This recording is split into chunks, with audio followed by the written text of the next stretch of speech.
Why did you invest your time into creating and maintaining a productivity system? What's the point? This is how I organize my thinking. This is how I communicate with myself about things like, what do I want to get out of life? What am I trying to do? How is it going? How am I going to balance different objectives that I have, where I want to do, two different things that are not, that are mutually exclusive? How do I balance those different things that I want to achieve against each other? Where am I lacking integrity? Where have I got aspects of my life that are working really well, and where I'm applying my principles, and other aspects of my life where there's an opportunity for me to, to actually improve on being consistent about applying the principles that I use in my life. So this is my way of organizing my own mind and using tools to get stuff out of my head so that I can actually have a more conscious life and live more consciously, and therefore be better able to make my own decisions and my own choices that I have made consciously, rather than choices that just were the sort of default option because I procrastinated for too long and, couldn't do anything else, if you see what I mean.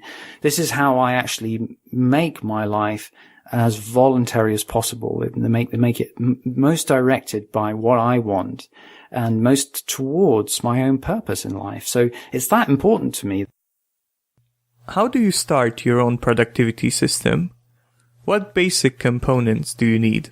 Any successful productivity system, there's really 3 steps. There's that first step, which is that you've got to get everything out of your head and write it down, even if it's just on paper.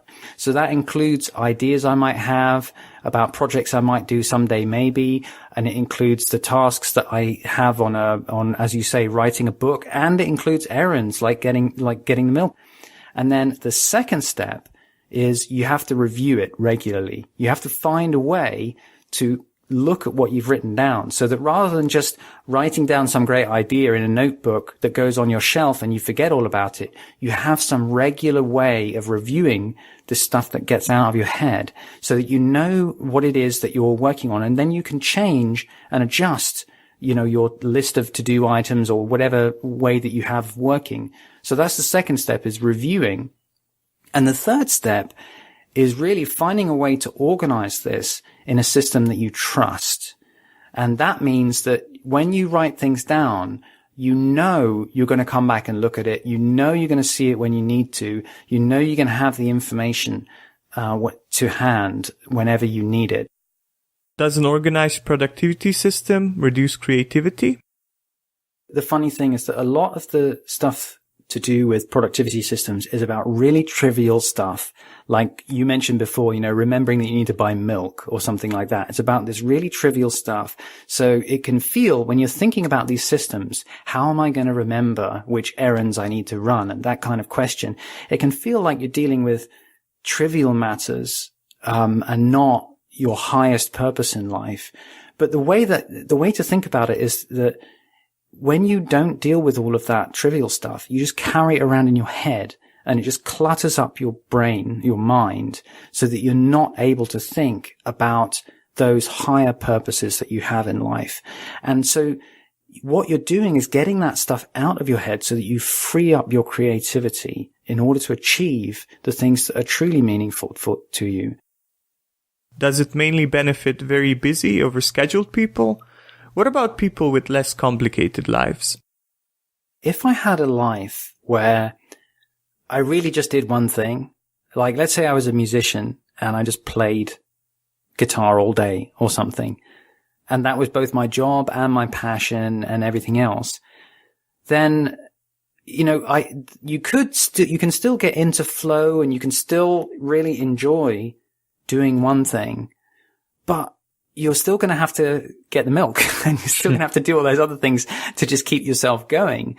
And not only that, we all have way more responsibilities than just one thing. We all have relationships with other people. That's a responsibility. We have our personal finances. That's another one. We've got our health to think about. We've got our social lives. We have jobs. We have, responsibilities at work.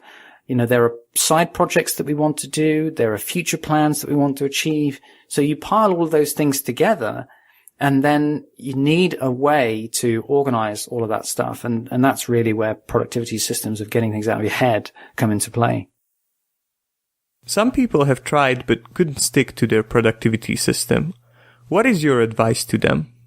I think the key is you've got to be able to feel ownership of your system. You have to be really, really tenacious with this, because if you just do it in a way that you think, oh yeah, okay, good, I'm going to get organized, I'll write some things down, and that's, maybe I should probably do that again sometime, then it's not going to work. And it's the same way that if you want to start exercising, thinking, oh, I should probably get fit, I guess I should do some exercise, yeah, I'm gonna start doing that sometime, that's never going to work. But even if you just start with some regular habit that you are able to do on a predictable, reliable basis, that you know that every morning you're going to do this one small piece of exercise, or once a week you're going to do this piece of exercise, then, you actually have some sense of ownership of it and you can start the process.